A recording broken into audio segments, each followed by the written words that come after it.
एक बार फिर स्वागत है आपका मार्केट लाइव में, देश का पहला ऐसा रियल टाइम इंटरेक्टिव शो जिसमें जिस भी प्लेटफॉर्म से डिजिटल माध्यम से आप जहां से भी देख रहे हैं, यूट्यूब, फेसबुक, ट्विटर, आपको वहां पे लाइव चैट के अंदर में सिर्फ अपना सवाल टाइप करना है, शेयर कर देना है। वो सीधा सीधा रियल टाइम हम ले करके बाजार के एक्सपर्ट्स के पास में जाते हैं। तो अभी हमारे पास में शेयर बाजार के एक खास मेहमान, एक बड़े एक्सपर्ट जुड़ रहे हैं, हमारे साथ में जुड़ रहे हैं विवेक मित्तल जी।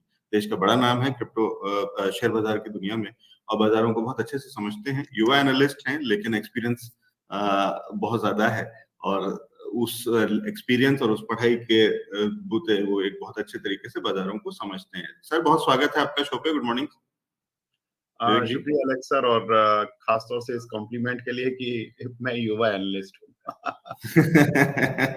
ठीक। उस हिसाब से वो आप मुझे लगता है आप और मैं सेम ही एज के हैं, यानी आप इनडायरेक्टली युवा एंकर भी बन गए हैं। चलिए ठीक है, मैं तो मतलब फैक्ट्स बता रहा था। अब वो कॉम्प्लीमेंट जैसा लगता है तो अच्छी बात है, लेकिन सच्चाई यही है।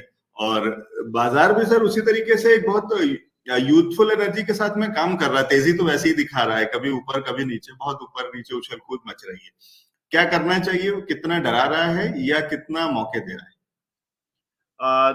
देखिए, ये जो मार्केट है, इसमें जो एक फियर का जो लास्ट कह सकते हैं एंड जो था, वो कल हुआ। हालांकि उसका बहुत दुखद परिणाम है।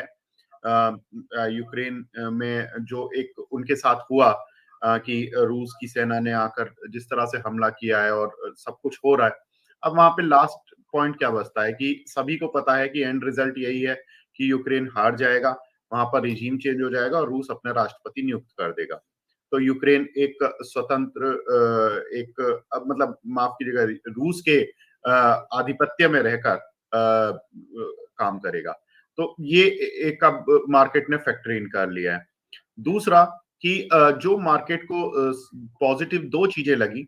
एक कि यूएस ने सीधे तौर पर कल मना कर दिया कि हम यूक्रेन के में सेना नहीं भेज पाएंगे। तो इसका मतलब है कि जो एक पॉसिबिलिटी थी कि वर्ल्ड की दो बड़ी पावर टकराएंगी आमने सामने, वो नहीं होगा। पहली तो सबसे बड़ी जो मार्केट को राहत मिली वो ये मिली। दूसरा मार्केट को राहत ये मिली कि जो यूएस जो कल से इतना गुणगान कर रहा था कि हम बहुत जबरदस्त कुछ करने वाले हैं, बहुत जबरदस्त कुछ करने वाले हैं रूस के अगेंस्ट, सैंक्शंस लगाने वाले हैं, ये करने वाले हैं, उसमें कहीं भी उनके एनर्जी सेक्टर को रोकने की कोशिश नहीं की गई। तो ये एक बहुत बड़ी चीज है। रूस की असली कमाई वहीं से आती है। अब आपने उनके उन बैंक्स को सैंक्शन में ला दिया या कुछ एचएनआईज को सैंक्शन में ला दिया, जिनसे कोई बहुत ज्यादा रूस को फर्क नहीं पड़ता है। तो कहीं ना कहीं इससे जो ग्लोबल एनर्जी मार्केट है, वो स्टेबल होता हुआ दिखाई देगा। क्योंकि मार्केट को यही डर था कि अगर रूस का क्रूड ऑयल रुक गया किसी वजह से इंटरनेशनल मार्केट में आने से, तो इंटरनेशनल मार्केट में क्रूड की जो सप्लाई होगी वो कम हो जाएगी। क्योंकि रूस दुनिया का दूसरे नंबर का बड़ा ऑयल प्रोड्यूसर एंड एक्सपोर्टर है। तो उसका एक बड़ा इम्पैक्ट था जो कि मार्केट ने अब उसको रिवर्स इम्प्लीमेंट कर रहे हैं। तो ये मुझे लगता है कि ये दो बड़े फैक्टर्स हैं। और देखिए, इंडिया को दोनों का ही बेनिफिट है कि यूएस अगर फाइट नहीं कर रहा है तो एक वर्ल्ड वॉर की सिचुएशन नहीं है। दूसरा कि एनर्जी मार्केट स्टेबल है, जो कि इंडिया के लिए हमेशा ही पॉजिटिव रहता है। तो ये दोनों ही चीजें इंडियन मार्केट के लिए पॉजिटिव हैं। तो मुझे लगता है कि आज जो एक तस्वीर है वो बिल्कुल अलग है जो कि कल की तस्वीर से। जैसा कि हम देख रहे थे और पिछले वीक तक हम देखते ही रहे कि बहुत खतरनाक स्टेज में चल रहा था। लेकिन इन सब चीजों को ना जियोपॉलिटिकली हमें आसानी से नहीं लेना चाहिए। जो हुआ है, रशिया की जो चीज हुई है, this is not good for the longer period. मतलब आप you can't make a long term portfolio now, because these kind of geopolitical things will start happening or will keep on happening because like China है। अभी China में कल मैं पढ़ रहा था कि उनके जो 9 विमान थे वो ताइवान में घूम फिर कर आ गए। तो मतलब अब इस तरह की जो चीजें होंगी, अब चाइना को बल मिलेगा कहीं ना कहीं, क्योंकि रूस का बहुत अच्छा फ्रेंड है कि हम भी जो प्लान बनाकर बैठे हैं हम भी उसको इम्प्लीमेंट करें। अब कब कब किन किन चीजों पर यूएस शांत होगा? हर बार यूएस शायद शांत नहीं हो सकता है। तो आप अभी जो भी कोई प्लान बना रहे हैं, आपके ट्रेडिंग बाउंसेस हैं ये, और ट्रेडिंग बाउंस में आपको जो जो गेन मिलता है या आपको मिड टर्म में कुछ प्रॉफिट आता है, तो आप कॉशियस रहकर मतलब 2022 अभी थोड़ा-सा अगले कम से कम 3-4 महीने आप इस तरह के नज़रिए से चलें कि आपको शॉर्ट टर्म गेन ही लेने, लॉन्ग टर्म आप अभी ना सोचें। ठीक है, ये बहुत अच्छा पॉइंट है विवेक जी, आप जो कह रहे हैं, और मैं इससे बिल्कुल 101% सहमत हूँ। और अभी तक हम इससे पहले भी एनालिस्ट बात कर रहे थे और वो कह रहे थे कि 2022 वोलेटाइल रहेगा और इसके अंदर में बहुत सारी चीजें होंगी। तो अभी कहीं ना कहीं हम बहुत ऑप्टिमिज्म जैसे कोई चीज नहीं दिख रही थी, लेकिन उसका लॉजिक या उसका कारण उतना कॉन्क्रीट अभी तक मेरे को नहीं मिल रहा था जो अभी आप दे रहे हैं। कि ये जो उदाहरण प्रस्तुत किया गया है, ये जो किया गया है कि एक बाहुबली वाली एक इमेज है कि पुतिन और रशिया एक बड़ा देश, और उसने इस तरीके की चीजें आर्म ट्विस्टिंग करके अपने तरीके से करके सब कुछ कर लिया, अपने फेवर की चीजें कर ली, और सारी दुनिया मूक दर्शक बनी बैठी हुई है। केवल कहीं ना कहीं वो हम आपके साथ हैं, हम आपके साथ हैं करके केवल ट्वीट हो रहे हैं सारी दुनिया से, लेकिन कोई साथ में वहां यूक्रेन में जमीन पे कोई नहीं दिख रहा है। ये उदाहरण बहुत अच्छा नहीं है। और वो जो आप कह रहे हैं कि इसको फिर अगर बाकी लोग भी रेप्लिकेट करने लगेंगे, क्योंकि उनको भी ये बल मिलेगा कि जब आप तब नहीं बोले थे तो अब क्यों बोल रहे हैं, आपने उनको नहीं रोका था तो हमको कैसे रोक सकते हैं, जैसी चीजें होने लगेंगी। तो ये तो फिर बहुत जगह ऐसे बहुत सारे डिस्प्यूटेड टेरिटरीज हैं, बहुत सारे ऐसे एरियाज हैं और बहुत सारी चीजें निकल के आ सकती है जहाँ पे इस तरीके की चीजें परेशानी खड़ी हो सकती है। और इसका असर ये होगा कि ये हर 2 महीने, 4 महीने, 6 महीने में कभी भी हमारे पास यूक्रेन जैसी एक और स्थिति खड़ी हुई होगी, जो कि बस यूक्रेन नहीं होगी, तो उसकी लोकेशन वो नहीं होगी, लेकिन ये कहीं और किसी और कोने में कोई और कुछ कर रहा होगा। फिर वो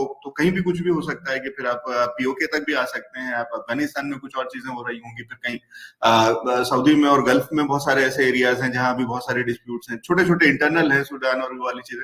ये तो फिर एक तरीके का गलत उदाहरण प्रस्तुत कर दिया गया, और वो आप जो कह रहे हैं, और इसके चलते ये फिर कभी भी बाजार आपको परेशान कर सकता है, कभी इसी तरीके की स्थिति। और इसलिए बड़ा पोर्टफोलियो और बड़ा इस समय बाइंग फिलहाल नहीं करनी चाहिए, यही कह रहे हैं सर विवेक जी? मैं ठीक कह रहा हूँ अगर मैंने आपको सही समझा? बिल्कुल। देखिए, इसमें एक चीज है कि अंत में जो इसका अंत होगा वो टकराव तो होना ही है कभी ना कभी। अब ये अब बहुत ही इन लोगों को रूस और अमेरिका टाइप के देशों को अगर कुछ बहुत अच्छी सी समझ आ जाए तो अलग बात है। लेकिन जिस तरह का पुतिन को कल बल मिला है, आप एक चीज बताइए, आप रशी जब दुनिया का नंबर 1 देश हम अमेरिका मानते हैं शक्तिशाली, और जब वो डर गया रूस से, तो रूस पे आप सैंक्शन किसके लिए लगा रहे हैं? रूस पर सैंक्शन आप लगा रहे हैं। अब कल को रूस उस देश से बोलेगा आपको हमारे साथ व्यापार करना है या नहीं करना है, वरना युद्ध देखना चाहते हो, तो वो देश क्या करेगा? वो देश बोलेगा नहीं जी, हम तो आप ही के साथ हैं, आप ही के साथ व्यापार करेंगे। दिस इज मतलब हम आम जिंदगी में भी देखते आए हैं, जब एक गुंडा होता है, गुंडे से दूसरा गुंडा पैदा होता है, तो दूसरा गुंडा ये कहता है आप हमारे साथ काम करेंगे या नहीं करेंगे? तो आदमी डर के क्या बोलता है कि हाँ, हम आपके साथ भी काम करेंगे, लेकिन छिप कर करेंगे। तो अब रूस के साथ सैंक्शन लगाने का कोई मीनिंग नहीं रह गया है। तो रूस के सैंक्शन का मतलब है कि दुनिया व्यापार करेगी, और पुतिन ने कल ये बोल ही दिया कि मुझे नहीं लगता कि सैंक्शंस का कोई इकोनॉमिक इम्पैक्ट बहुत ज्यादा होने वाला है। तो दैट्स व्हाट ये अमेरिका को भी पता है, और अमेरिका को चूंकि ये सारी चीजें पता है, तो मुझे लगता नहीं। अब आप एक चीज देखिए कि अगर कल को हर देश को एक तो ये मैसेज हो गया कि अमेरिका जिसके साथ खड़ा है उसके साथ लड़ने नहीं आएगा, तो इससे क्या है कि आपको खुद ही अपनी लड़ाई लड़नी है। तो कोई देश फिर अमेरिका की ही क्यों सुनेगा? आप जज बन रहे हैं, लेकिन आप फैसला फैसला बस अपने वॉशिंगटन में दे रहे हैं, लेकिन आप ऑन ग्राउंड तो आ ही नहीं रहे हैं। तो अब कल उन्होंने, अमेरिका ने ये बोला कि हम यूक्रेन की मदद करेंगे पैसे से। अरे भाई, उनका राष्ट्रपति भागने के लिए तैयार है, उनके लोग भाग रहे हैं, उस समय उनको पैसा नहीं चाहिए। जो आदमी अपने घर में अपनी एसेट को छोड़कर भाग रहा है, उसको पैसा चाहिए क्या? उसको उस समय एक एनवायरनमेंट चाहिए, वो आप एनवायरनमेंट दे नहीं रहे हो। आपने तो उल्टा उनसे एनवायरनमेंट छीन लिया बोल-बोल कर। तो ये तो एक बहुत ही गलत उदाहरण पेश हुआ है, और ये उदाहरण का फ़ायदा एक्चुअली अब चाइना और ऐसे कंट्रीज़ उठा सकते हैं। सो जियोपॉलिटिकल रिस्क मैं समझता हूँ 2022 में जितना सबसे ज़्यादा हो सकता है पिछले 1 डेकेड में, इससे ज़्यादा हो नहीं सकता। तो ठीक है, तो ये इसलिए कैस्केडिंग इफेक्ट पोर्टफोलियो होगा, डोमिनोज इफेक्ट होगा, यहाँ से शुरुआत है। और यहाँ से एक ऐसा उदाहरण प्रस्तुत हो गया दोनों तरीके से, जो विवेक जी कह रहे हैं वो बहुत इंटरेस्टिंग है वो वाला भी। कि एक तरफ तो अगर आप मजबूत हैं, अगर आप रशिया जैसे मजबूत नेशन हैं, तो आप कुछ भी चाहे कर लें और सब कुछ हो जाता है और कोई आपको रोक नहीं पाएगा। वो सारी चीजें रशिया ने कह दिया और कोई फर्क नहीं पड़ रहा है, सैंक्शन होंगे सैंक्शन। वो इतना छोटा देश नहीं है। जो इससे पहले जब जो चीजें होती थी, जब आप ईरान इराक जैसी बातें करते थे, यूएस, तो शायद उनको फर्क पड़ता था, उनके लिए बहुत सारी चीजें लिमिटेड थी कि वो उनको तेल पे ही डिपेंडेंट है और तेल अगर आप बिकने नहीं देंगे तो वो देश अटक जाएगा या काम नहीं कर पाएगा, उनके पास अनाज उतना होता नहीं, वो बाहर से लाना होता, बहुत सारी चीजें, तो उनके लिए वो रेस्ट्रिक्शंस थे, वो चैलेंजेस थे। रशिया जैसे देश के लिए वो उस तरीके के चैलेंजेस नहीं है। तो एक तो वो कि सैंक्शन प्लस आपकी मानेगा कौन? रशिया जैसा बड़ा देश अगर खड़ा हो जाएगा, ये तो कहीं ना कहीं दुनिया को दो हिस्सों में डिवाइड करने वाली, और फिर आगे चल करके उसी का रिजल्ट कहीं ना कहीं वर्ल्ड वॉर जैसी चीजें होती हैं। तो उस स्थिति उस तरफ हम चल पड़े कहीं ना कहीं कि एक बड़ा देश जो कह रहा है कि हम जो चाहेंगे करेंगे, दूसरा बड़ा देश लीडरशिप जमीन पे प्रस्तुत नहीं कर रहा। यूएस को जब जमीन पे आना चाहिए था, जब उसके जहाज वहां दिखने चाहिए थे, जब उसकी आर्मी वहां दिखनी चाहिए थी, वो वहां नहीं दिख रही है। और विवेक जी कह रहे हैं, वो कह रहा है सिर्फ पैसे ले लो, कितने चाहिए। पैसे से लीडरशिप नहीं होती, पैसे से लीडरशिप होती तो शायद सारी दुनिया का लीडर मेरे ख्याल से गल्फ से कहीं कोई वैसे भी निकल के जो आता आदमी होगा। घर छोड़कर भाग रहा है, जो केवल जिसको इतना ही समय मिला है कि वो अपने घर से कुछ इंपॉर्टेंट खाने पीने की चीज या अपने कपड़े बिलोंगिंग्स लेकर और वो दूसरे देश में भाग रहा है या किसी बॉर्डर एरिया पर अलग जगह पर भाग रहा है, उससे पूछो कि जिसने आज अगर हम दिल्ली एनसीआर में अपना एक घर बनाते हैं और उसमें कम से कम करोड़ में ही वैल्यू आती है, लाखों में वैल्यू बनती है। अगर हमें भागना पड़े, हम कितनी रुपए की चीज लेकर भाग सकते हैं अपने घर से? असली चीज तो वही रह गई जो हम छोड़कर जा रहे हैं। अब हमसे कोई रास्ते में बोले कि भाई आपको पैसा दे दें हम 5 लाख 10 लाख, तो उससे क्या फ़र्क पड़ जाता है? मुझे तो वो एनवायरनमेंट चाहिए जिसमें मैं अपने घर में रह सकता था। तो वो तो आपने हम्म। एनवायरनमेंट छीन लिया। तो आज और बहुत यूक्रेनी छोटी बात नहीं हो रही सर, पूरे देश की बात हो रही है। अब क्या चाहते हैं कि पूरा देश कैसे खाली होकर के कहाँ चला जाएगा? और बड़ा देश है, कोई ऐसा बहुत छोटा मोटा देश नहीं है कि बिल्कुल बहुत छोटा कंट्री हो, बहुत कम। तो वो वाली चीजें हैं। पैसे का मोल उससे भी समझिए कि कल मैं देख रहा था वहां पे जो भारतीय स्टूडेंट्स फंसे हुए हैं, और वो जो बता रहे थे कि एक तो कार्ड कोई ले नहीं रहा, कोई भी पेमेंट, ऑनलाइन पेमेंट और किसी तरीके के पेमेंट्स ले नहीं रहे वहां पे, जब आप दुकानों पे जा रहे हैं सिर्फ कैश चल रहा है। और कैश का कन्वर्जन जब वो कर रहे हैं कोई भी और करेंसी से, चाहे वो इंडियन करेंसी से या वाला, तो वो लोकल करेंसी के दाम आधे हो चुके हैं या उस तरीके की चीजें, वो अलग लेवल के कॉम्प्लिकेशन है। तो पैसे से समस्या ये वाली नहीं सुधर सकती, आपको वो एनवायरमेंट तो क्रिएट करना पड़ेगा और सर, लीडरशिप खड़ी करनी पड़ेगी। पैसे से लीडरशिप यूक्रेन नहीं तो खरीदी बहुत जाती। साल पीछे चला गया। अब यूक्रेन इट्स मतलब ऑलमोस्ट मैं समझता हूँ इकोनॉमिकली और जो एक इंडिपेंडेंट नेशन था, उसकी वो हैसियत खत्म हो गई है। तो मतलब मुझे लगता है कि मतलब it was a very very tragic moment. मतलब ये भले ही हम स्टॉक मार्केट के लोग किसी भी तरह से ले ठीक है, आज सेंसेक्स निफ्टी ऊपर है, लेकिन ये आप पहला एग्जांपल देख रहे हैं अफगानिस्तान तालिबान का। वहां पर उस शासन को कौन मान्यता दे रहा है? उस शासन को मान्यता 2 देशों ने दी, रशिया और चाइना ने। आज यूक्रेन की इस मूव को कौन मान्यता दे रहा है? चीन दे रहा है। तो आप समझिए कि मेंटालिटी किस लेवल पर जा रही है। 2 देश के राष्ट्रपति जो सबसे शक्तिशाली हैं, बाइडेन जो लास्ट तक भरोसा देते रहे यूक्रेन को कि हम आ रहे हैं, हम आ रहे हैं। मतलब हम आपके साथ हैं, हम आपके साथ हैं, और लास्ट मिनट में आप कहते हो हम वैसे सैनिक सहायता से नहीं है, पैसे हथियार ले लो। तो उन्होंने एक झूठ बोला। दूसरा झूठ किसने बोला?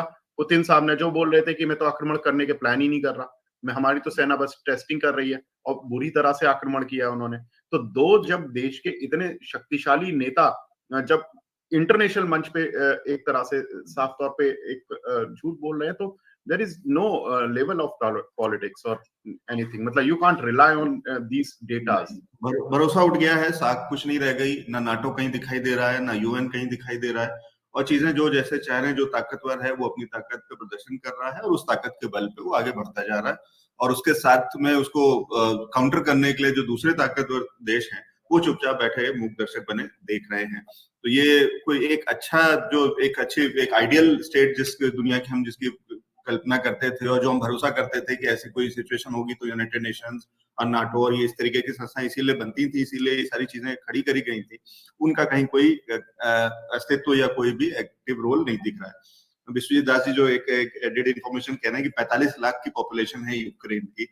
तो आप पैसे कितने भी देकर के 45 लाख लोगों को क्या वहां से हटा सकते हैं या निकाल सकते हैं, बचा सकते हैं? प्लस वो भी कोई सॉल्यूशन कुछ नहीं है। ठीक है सर, वापस आते हैं बाजार पे। यूक्रेन की पॉपुलेशन 4 करोड़ है। कीव की शायद पॉपुलेशन 45 लाख होगी। अच्छा, हो सकता है कि होगी। ठीक है, तो और बड़ी।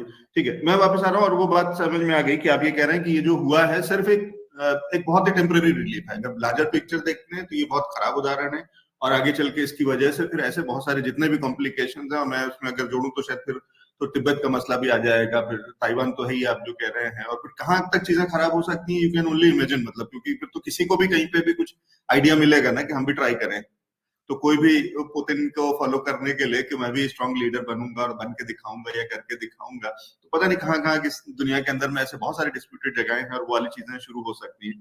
तो वो कोई बहुत अच्छी चीज नहीं है और अनरेस्ट जैसी चीज है। छोटा सा जो रिलीफ आया है केवल इसलिए कि हाँ ठीक है कि सारे देश नहीं कूद पड़े तो वर्ल्ड वार इमीडिएटली जैसी कोई चीज नहीं हो रही है, फिलहाल पीसफुली छोटा सा है और शायद बाजार उसको भी ले रहा है अच्छा बाजार के अंदर में। कैसे देख रहे हैं अभी फिलहाल? बिल्कुल वेट एंड वॉच और कंप्लीटली दूर रहने की सलाह? नहीं, कंप्लीट सर बाजार का आदमी मेरे या आपके हमारे बोलने से नहीं दूर रहेगा, वो तो जरूर घुसेगा। तो भले ही वो लॉस खाकर जाए, लेकिन वो लॉस खाकर भी फिर स्क्रीन देखेगा। तो मैं समझता हूँ कि दूर बस इतना ही रह सकते हैं कि ठीक है, आप मेजर इन्वेस्टमेंट मत कीजिए, लेकिन यस, अगर मैं एक लॉजिकली अभी की परिस्थितियों को देखते हुए सोचूं तो ऑलमोस्ट ये यूएस और यूक्रेन, ये रशिया यूक्रेन डिस्काउंटेड हो चुका है प्राइस में, युद्ध भी डिस्काउंट हो चुका है अब तो, इससे ज्यादा आगे कुछ और होगा नहीं। तो इसलिए मुझे लगता है कि अभी आपको थोड़ी थोड़ी जो आपने सेलिंग की थी, जो हमने लास्ट वीक कहा था कि कॉशियस रहें, कुछ सेल कर लें अपना पार्ट, आप उसको बाय में कर सकते हैं। So you can buy and अभी आप 2-3 दिन इसको फिर होल्ड करके और फिर ऊपर के लेवल्स पे अपना प्रॉफिट दोबारा बुक कर सकते हैं। ठीक है, तो ये राय है सर। जल्दी से एक दो सवाल ले लेता हूँ, मुझे पता है कि आपका समय मैंने ज्यादा ले लिया और थोड़ा ये, लेकिन ये चर्चा इतनी इंपॉर्टेंट है और आप इतना सारी जानकारी लेकर के आते हैं, इतना अच्छा पर्सपेक्टिव, कि वो बड़ा मुश्किल हो जाता है उसको बीच में रोक पाना, उस फ्लो को। सर ग्रीव्स कॉटन, उत्कर्ष सिंह जी का सवाल है। सर ग्रीव्स कॉटन में देखिए, अभी मैं एक मिनट इसका चार्ट ही देख लेता हूँ, क्योंकि इस समय वैसे तो कंपनी अच्छी है और मुझे लगता है करीब की आज तेजी अभी भी है और ऊपर जा चुका है, 172-73 तक टच करके आया है। देखिए, इनको अगर इनके पास है तो 181 से 187 की रेंज में एक बार प्रॉफिट बुक कर, मतलब एग्जिट कर लें। प्रॉफिट आई डोंट नो इनको आ रहा है या नहीं आ रहा है, बट एक बार एग्जिट कर लें और फ्रेश जो इसकी एंट्री होगी वो 188 के ऊपर ही होगी और फिर 198 तक की रेंज रहेगी, और जो बिल्कुल जिसमें कह सकते हैं कि फियरलेस बाइंग जो होगी वो करीब 200 के ऊपर ही होगी। तो इसलिए मैं बोलता हूं कि अभी इनको एग्जिट करने का प्लान करना चाहिए। 181 से 87 ये 50% अपनी पोजीशन को एग्जिट करें और 198 तक अपनी रेस्ट 50% पोजीशन एग्जिट करें, और जिस दिन ये 199 या 200 के ऊपर बंद हो जाता है देन आप इसमें फ्रेश एंट्री सोचे।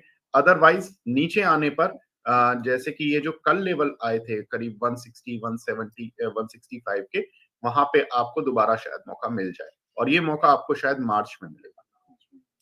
ठीक है, ये रहे ग्रीव्स कॉटन पे। सर प्रशांत देशमुख जी का सवाल अदानी पावर, नए दर्शक हैं शायद, मैं पहली बार नाम देख रहा हूँ, और सवाल है अदानी पावर पे क्या करें?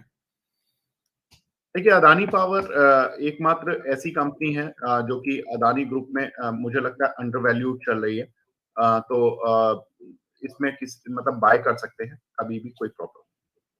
ठीक है, बाय कर सकते हैं, कोई प्रॉब्लम नहीं है। अंडर वैल्यूड है अडानी ग्रुप के अंदर में, तो उसका मुनाफा देखने को मिल सकता है। मधुसूदन जी का सर एक सवाल था और थोड़ी देर से छूटा हुआ था, मैं ले नहीं पाया। बर्गर किंग पे कह रहे हैं 30% का नुकसान हो रहा है इनकी खरीद से, क्या करना चाहिए? देखिए, मैं ये बोलूंगा कि वैसे तो अब जो नुकसान हो गया है उसमें आप अभी होल्ड करें। रीजन बीइंग कि देखिए, ये क्वार्टर जो होगा मुझे लगता है कि जितनी भी रेस्टोरेंट और इस तरह की जो कंपनियां हैं फूड से जुड़ी हुई, इस तरह की वैल्यू चेन वाली, ये कंपनीज अच्छा कर सकती हैं। तो इनके रिजल्ट्स का वेट करें, अप्रैल में आपको शायद आपके प्राइस के आसपास का एग्जिट मिल जाए। ये राय है, अप्रैल में शायद आपको आपका प्राइस या आपको एग्जिट का मौका मिल जाएगा, तो फिलहाल बने रहें, एग्जिट करने की इमीडिएट जरूरत नहीं है। ठीक है, बहुत शुक्रिया सर हमारे साथ में जुड़ने के लिए, और माफी चाहता हूँ थोड़ा सा समय आपसे ज्यादा ले लिया, लेकिन चर्चा इंटरेस्टिंग थी और जरूरी भी थी। सारी दुनिया को हमें समझना होता है और ये बहुत अच्छे से समझ पाए हम कि किस तरीके से इसका क्या असर होने वाला है। अगर जो छोटी सी शांति भी हो जाएगी, अगर छोटे से कम नुकसान के साथ में चीजें अगर निपट भी रही हैं, तो भी कहीं ना कहीं उसका आगे का भविष्य कैसा होगा ये समझ लिया। बहुत शुक्रिया सर हमारे साथ में जुड़ने के लिए और समय निकालने के लिए, थैंक यू सो मच। तो ये थे विवेक मित्तल जी, जो बता रहे थे कि बाजारों पे कैसे नजर रखें, यूक्रेन की क्या स्थिति हुई है और क्या चीजें हो रही हैं और उसका आगे चल करके भविष्य में क्या असर हो सकता है।